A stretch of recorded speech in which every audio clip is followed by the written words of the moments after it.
कार्यक्रम में आने वाले महान बुजुर्ग अतिथि गणों के आदरणीय के नाम पढ़ के आपको सूची बताता हूँ और सभी मंच पर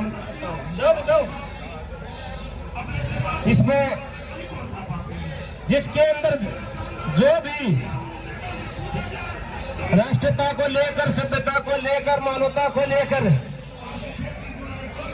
कोई संदेश है, शब्द है, संकेत है, तो वह मंच पर साधना मंथन है।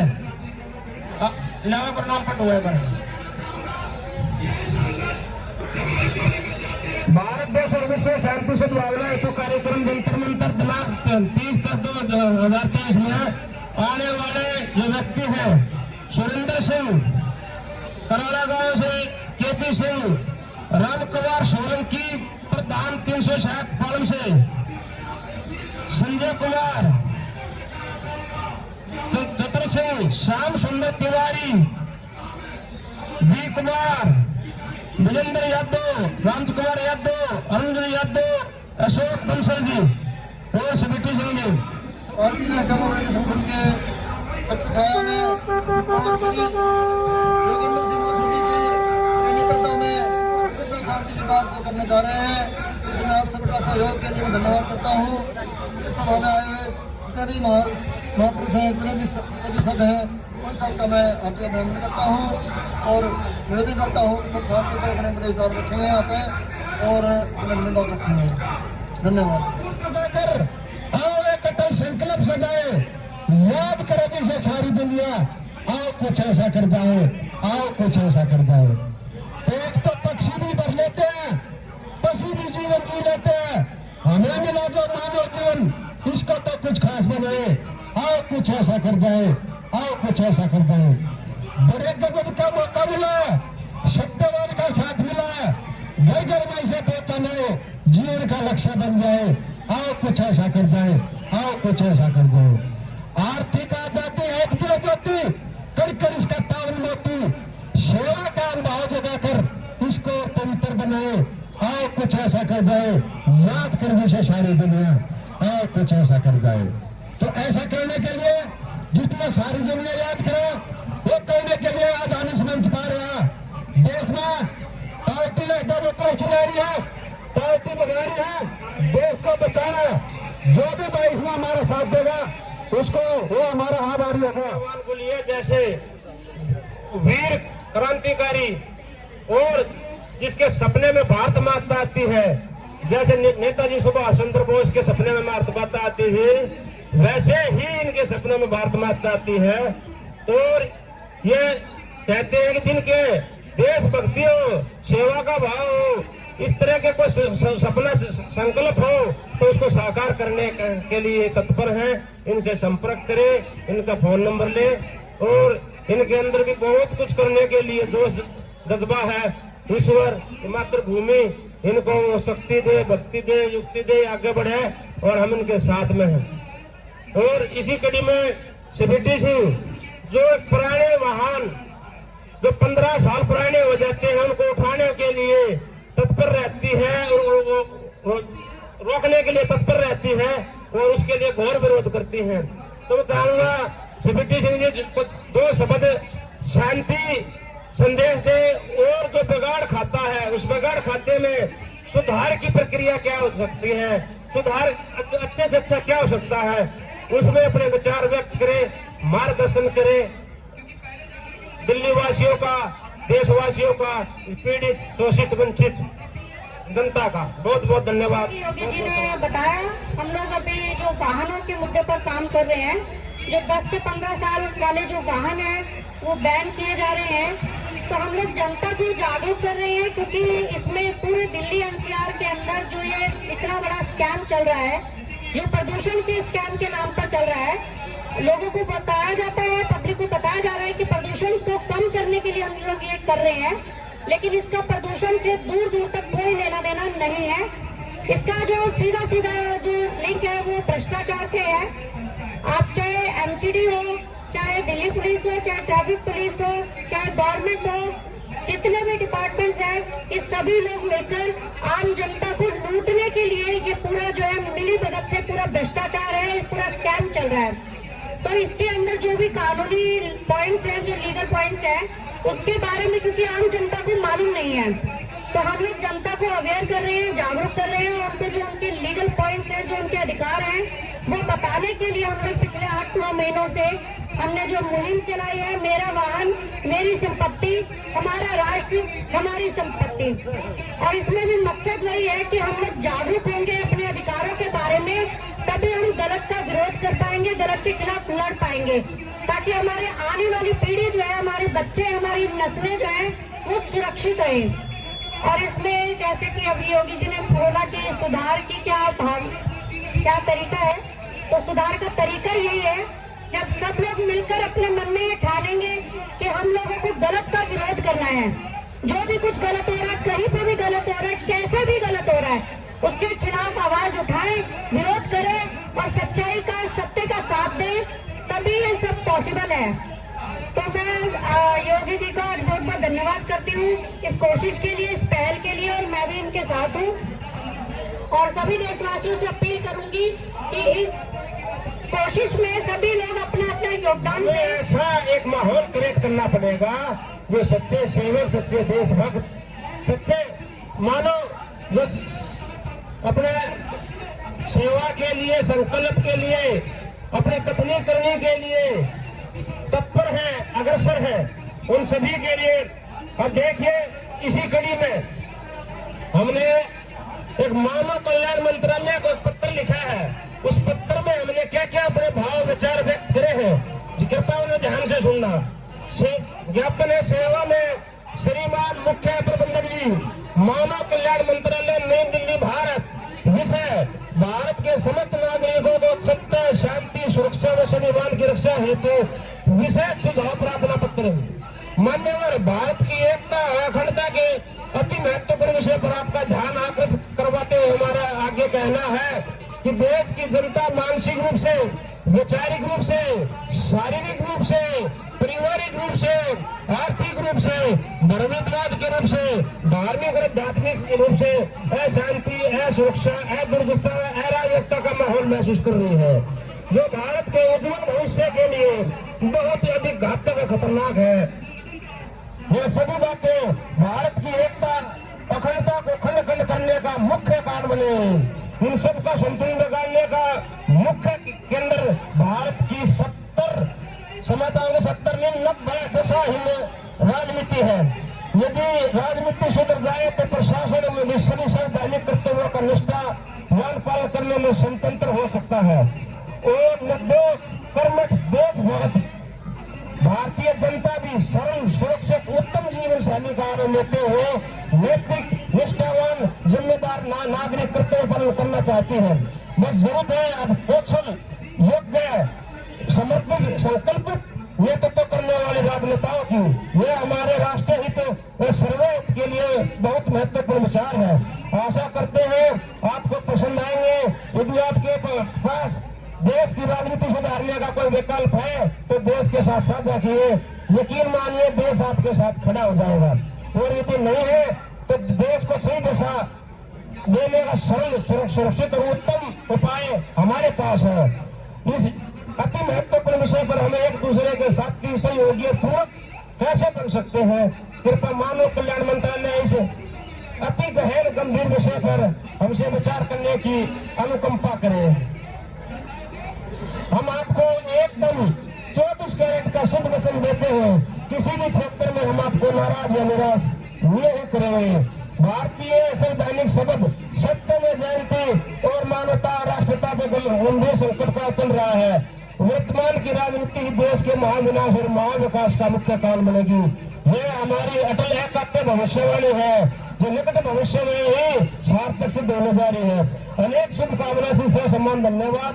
राष्ट्रीय सर्वोच्च चिंतक शशिकांत यादव, राष्ट्रीय अध्यक्ष प्रगतिशील जनता दल पार्टी, सहयोगी संगठन तपस्वी परिवार, योगी योगेंद्र सिंह माथुर, राष्ट्रीय अध्यक्ष। ये देखिए कहाँ से बगाड़ खाता होता कहाँ तक पहुँच गया है। जब 1947 में ये भारत देश आजाद हुआ था, उस टाइम की जनता के मन की भावना कितनी कोमल थी, देशभक्ति थी, उनको जैसे चाहते वैसे मोड़ सके थे, तोड़ सके थे, चला सके थे, दशा दे सके थे, लेकिन आज 70-75 साल के बाद भी 70-75 साल के बाद भी आज देश को ना तो संपूर्ण न्याय मिला है, ना ही संपूर्ण वो अपने स्वरूप में आया है। सिर्फ धर्मितवाद, भौतिकवाद, अतिवाद, पूंजीवाद, परिवारवाद, पता न कितने वाद विवाद इस देश में पैदा कर दिए और इतने वाद विवादों ने देश को घेर लिया है कि अब देश के जितने भी क्या दिल्ली की राजधानी में बैठे हो, क्या केंद्र में बैठे हो, इनको 90-95% इनको नहीं पता देश की जनता को कैसे संभाला जाए, कैसे सुधारा जाए। बस धूल में लग गया, मजबूरी में वोट देने पड़े हैं कि किसी ने कुछ चुनना पड़ता, किसी को कुछ चुनना पड़ता। पूरी तरह से भारतीय जनता समाज सरकार हर कोई धर्मितवाद का माहौल में बिखर चुका है। हमें अपने महान भारत भूमि को इस भ्रमितवाद से निकालना होगा। जो डरा नहीं है दौड़ से, डरती भी है रफ्तार नहीं, घंटे में पत्थर है जिसको 100 200 पैर में मुकर गीता में एक हो सकते ना, इस दुनिया को क्या एक बनाएंगे और हम नफरत बने दिल में तो फिर क्या कहीं सुनाएंगे। अगर जीतना है दुनिया को तो एक तुम्हें होना होगा, अब किसकी सारी दुनिया को बेशरत तुम्हें होना होगा। अगर तुम्हें जितना भी तो इसके लिए तुम झुक जाना, जो कर भी एक बन जाओगे तो मिल जाएगा तुम्हें खजाना। आर्थिक आजादी लेने के लिए और नहीं कुछ करना है, सबको अपने गले लगाकर बस आपस में मिलना है। एकता की ताकत को भी हमने शब्दों में ही जाना है, लेकिन इसकी ताकत को मुश्किल शब्दों में बताना है। अगर सही निशाना लग जाए तो धरती को फर्क बना दे और नामुमकिन की सामान्य दुनिया उसको भी मुमकिन बना दे, उसको भी मुमकिन बना दे। भारत देश विश्व शांति और सद्भावना के लिए एक कार्यक्रम का आयोजन रखा गया है जो निस्वार्थ, निःशुल्क और निष्पक्ष है। केवल और केवल राष्ट्रीयता, मानवता, शांति और सद्भावना के लिए हमने ये कार्यक्रम रखा है, जिसके आज सड़क से लेकर संसद तक, समाज से लेकर सरकार तक सभी को आवश्यकता है। यहाँ कब रोडपति है, कब हजारपति है, कब लाखपति है, कब करोड़पति है, कोई अरबपति है, किसी के पास शांति नहीं है। हर कोई ये शांति से घिरा हुआ है, उसका मन विचलित है और जल्दी और ज्यादा का बुखार है। इस बुखार में नमूनिया हो जाए, हारमोनियम हो जाए तो धरती से पैदा हो जाता है, लेकिन अपने जीवन को सार्थक बनाने के लिए नहीं सोच पाता है। जब हर आदमी लालच और बेईमानी में घबराएगा तो शांति कहाँ से आएगी। हर आदमी के अंदर लोभ, लालच, स्वार्थ और अपनी निजी महत्वाकांक्षा होगी तो शांति कहाँ से आएगी। आप लोग जो आज धरना का आयोजन किया यार, इसका मुख्य उद्देश्य क्या है? उसका मुख्य उद्देश्य है हम इस देश के सूत्रधारों को, कर्णधारों को, इस शासन प्रशासन को हाथ जोड़कर निवेदन करते हैं कि अपने जमीर को जगा लो, इस भारत भूमि की महानता को पहचान लो। इस भारत भूमि के एकता, अखंडता, उसकी स्वतंत्रता के लिए अनेक लालों ने अपनी जान दी है।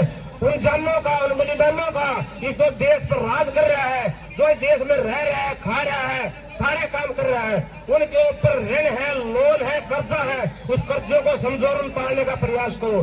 बहुत दिन हो लिए हैं, 70-75 साल थोड़े नहीं होते हैं। देश, किसी भी देश को, किसी भी राष्ट्र का, किसी भी क्षेत्र की उनकी उद्धार के लिए। और यहाँ देखो इस महान भारत भूमि की राजधानी पर कैसे भरी भरी की चीजों में राजनीति हो रही है, कैसे भारत भूमि के महान राजधानी को एक लक्ष्य जीवन जीने के लिए व्यवस्थित कर दिया गया है। कैसे अच्छे लंडे में नोटों की बात राज सत्ता में घुस गए हैं। इसका कौन जिम्मेदार है? क्या ये मुद्दे लोग जो जा रहे हैं या वे शुद्ध लोग जो कहना राजनीति मेले मतलब का कोई ना, राजनीति मेले क्षेत्र का कोई ना। अरे राजनीति ऐसे लोग उठते बैठते सोचते जागते हर समय करते हैं और राजनीति से हम सो जाते हैं, लेकिन 24 घंटे हमारे ऊपर राजनीति में राती चलती है, उनके साजिश षड्यंत्र चलते हैं, तो हम राजनीति से कहाँ छूटते हैं? हम कहीं भी छूटते नहीं है। जो है जन्मा बच्चा, जो पेट में गर्म में बच्चा, वो भी राजनीति से पीड़ित परेशान है, तो हम तो जनता में खाना नहीं। हमने SDM कोर्ट से लेकर सुप्रीम कोर्ट तक अपने मातृभूमि को न्याय दिलाने के लिए और स्वयं को न्याय दिलाने के लिए हमने न्याय की लंबी प्रक्रिया करी है, लंबी लड़ाई लड़ी है, लेकिन कहीं पर न्याय नहीं है, कहीं पर न्याय नहीं है। संस्थानी जेब कतरे बैठे, पॉकेट मार बैठे हैं। मैंने पत्र लिखा राष्ट्रपति जी को, मगर जी मैं खुद अपने चुनाव अपने केस में खुद लड़ना चाहता हूँ। मैं वकीलों को फीस देने के लिए मेरे पास गुंजाइश नहीं बची है। या तो मुझे अनुमति दी जाए कि मैं अपने केस खुद लड़ूं, या मुझे इच्छा मृत्यु या आत्महत्या की अनुमति दी जाए। उसके बाद भी राष्ट्रपति भवन से कुछ मिला तो मैं समझ चुका हूँ यहाँ पर कहीं भी सत्य की, शांति की, सद्भावना की, राष्ट्रता की, मानवता की, सभ्यता संस्कृति कोई बात नहीं है। नाटक नौटंकी है, नीचे से लेकर ऊपर तक नाटक नौटंकी। पत्ता ने सींचा है जड़ काटते हैं, पत्ता ने सींचा है जड़ काटते हैं। हम आए हैं जड़ सींचने और एक नया पौध लगाओगे तो दर्द पड़ेगा और दिल्ली देश दुनिया के लिए मिसाल का काम करेगा। 99% जनता हमारे साथ में है। अभी तक जितने में लाखों लोगों से मिला हूँ, वे हमारे विचार और व्यवहार से सहमत है, संतुष्ट है और हमारे साथ है। और आने वाले वक्त में एक क्रांति का ऐसा दिन उठेगा जो विधानसभा लोकसभा में बैठे हैं, इनके सिंहासन के चूल्हे देश भगत नहीं, वही क्रांतिकारियों की आत्मा हमारे अंदर है।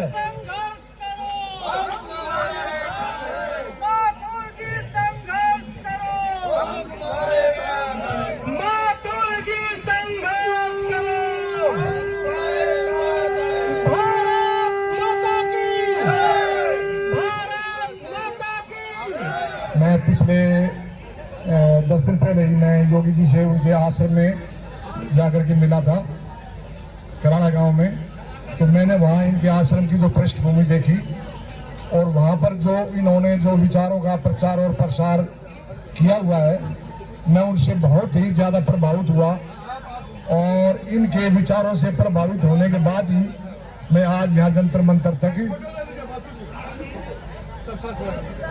मैं इनके विचारों के से प्रभावित होने के बाद ही आज मैं यहाँ तक पहुँचा हूँ। और मैंने इनके आश्रम में काफ़ी समय गुजारा और पढ़ने के बाद मेरे मन में ये बात है कि उम्मीद जगी कि आज जो है योगी जी जैसे महापुरुष जो है उनको देश की ज़रूरत है, जो देश को सही दिशा में ले जा सकते हैं और समाज को सही दिशा निर्देशन दे सकते हैं। ये मैंने अपने हृदय से अनुभव किया है। इसके अलावा भी मैंने कई सारी बातें इनसे विचार विमर्श में ली थी कि इनका जो एक बहुत बड़ा स्वप्न है अखंड हिंदुस्तान बनाने का, तो मैं इनके इस विचार से बहुत प्रभावित हुआ। और मैंने उम्मीद जाहिर की थी कि जो भी व्यक्ति अखंड हिंदुस्तान का सपना संजोए हुए हैं, वे जो है योगी जी से संपर्क करें और एक साथ मिल करके जो है देश और समाज के लिए काम करें। आज भी जो है हिंदुस्तान के अंदर पूर्वी दिल्ली के मेंबर ऑफ पार्लियामेंट होते थे बैकुंठ लाल शर्मा जी, आज उनकी सुपुत्री यहाँ पर आने वाली थी तो लेकिन किसी कारणवश वो यहाँ पर नहीं आ सकी। तो मेरा यही ध्येय है कि भाई योगी जी को पूरा समर्थन दिया जाए और जिस ढंग से ये अपना एजेंडा चला रहे हैं वो देश के हित में है। धन्यवाद। भारत देश एवं विश्व शांति मानव कल्याण हेतु प्रगतिशील जनता अधिकार पार्टी तपस्वी आदर्श परिवार सहयोगी श्री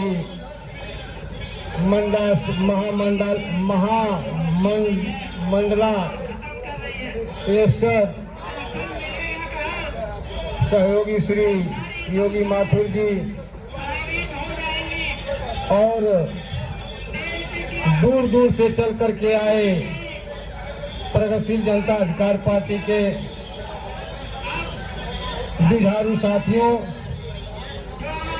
और इस सभा में दूर दूर से चल करके आए अन्यंत्र विचारधाराओं से लैस साथियों का प्रगतिशील जनता अधिकार पार्टी इस मंच पर सबका सुस्वागत करती है, स्वागत एवं अभिनंदन करती है।